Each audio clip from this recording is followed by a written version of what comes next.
Thank you very much.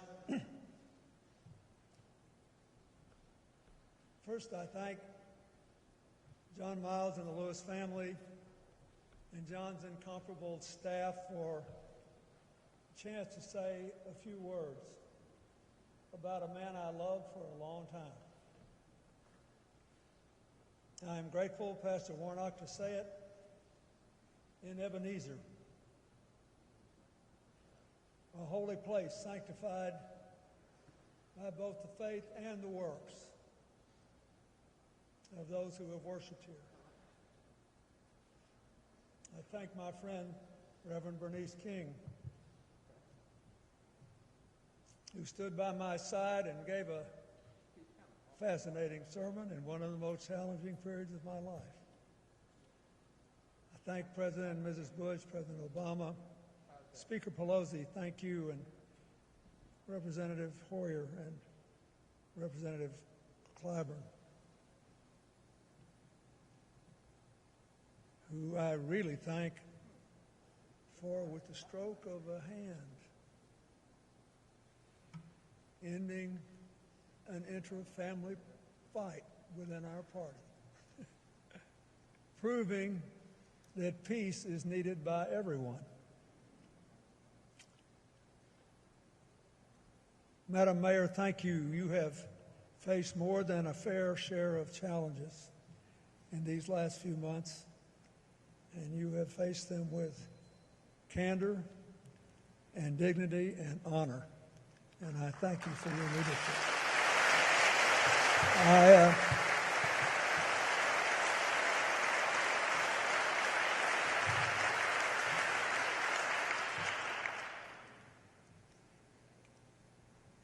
I must say,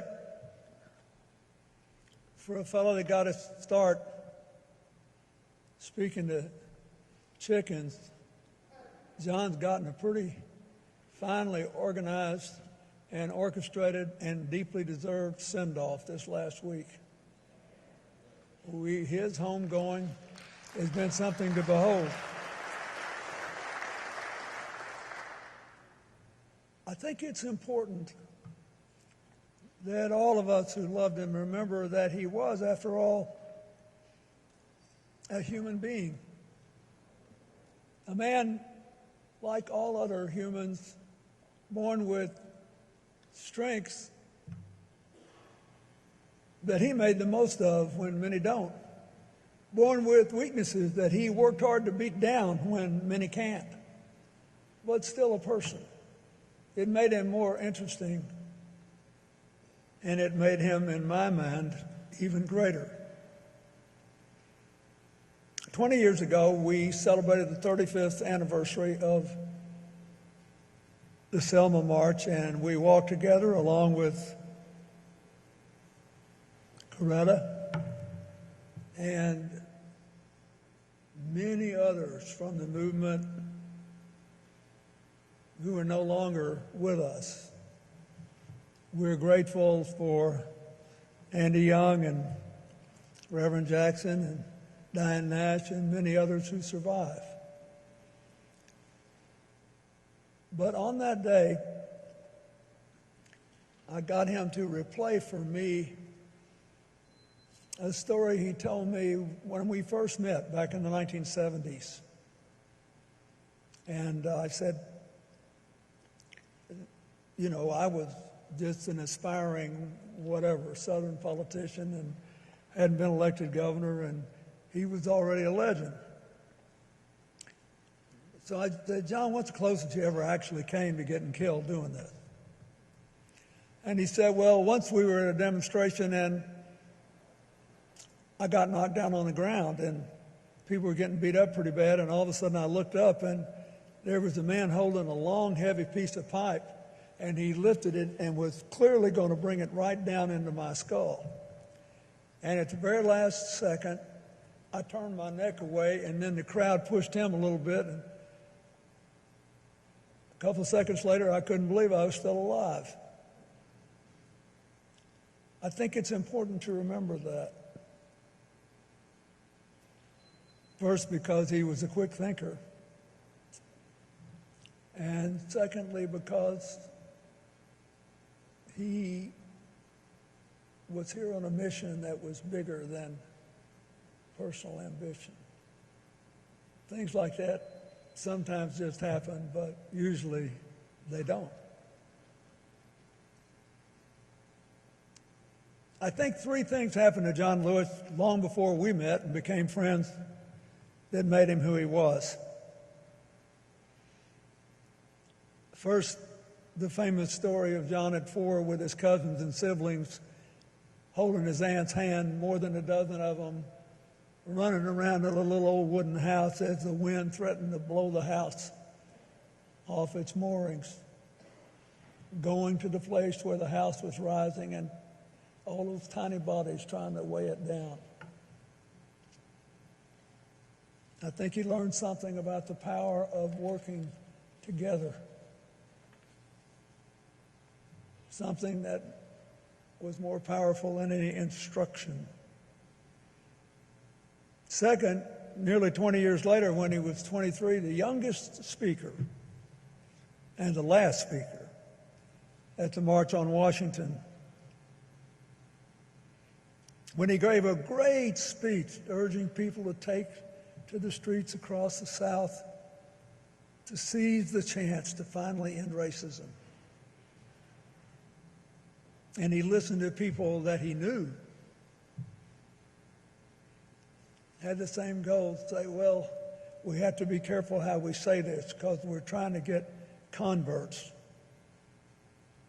not more adversaries. Just 3 years later, he lost the leadership of SNCC to Stokely Carmichael because he said, it was a pretty good job for a guy that young and come from Troy, Alabama. It must have been painful to lose, but he showed as a young man there are some things that you cannot do to hang on to a position, because if you do them, you won't be who you are anymore. And I say there were 2 or 3 years there where the movement went a little bit too far towards Stokely, but in the end, John Lewis prevailed. We are here today because he had the kind of character he showed when he lost an election.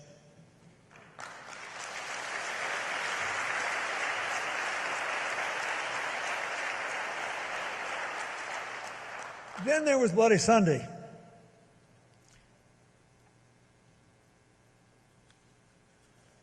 He figured he might get arrested.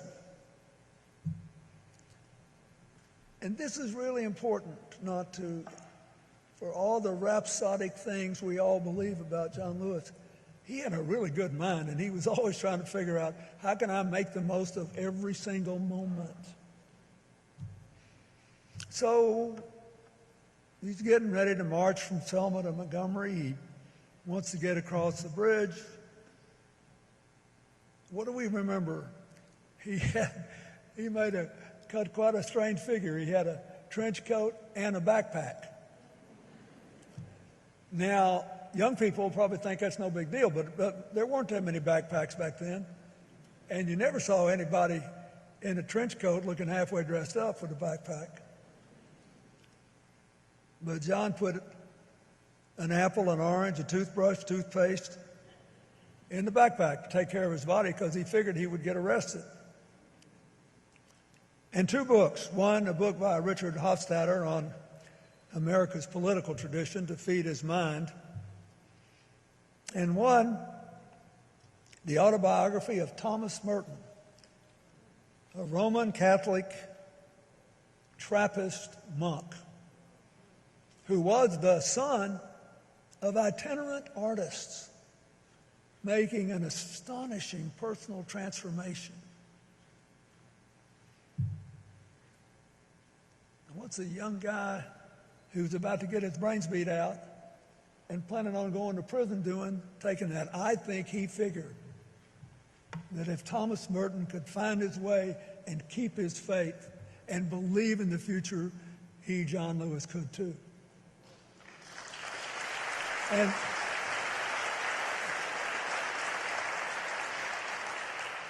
so we honor our friend for his faith and for living his faith, which the Scripture says is the substance of things hoped for, the evidence of things unseen. John Lewis was a walking rebuke to people who thought, well, we ain't there yet, and we've been working a long time. Isn't it time to bag it? He kept moving. He hoped for and imagined and lived and worked and moved for his beloved community. He took a savage beating on more than one day. And he lost that backpack on Bloody Sunday.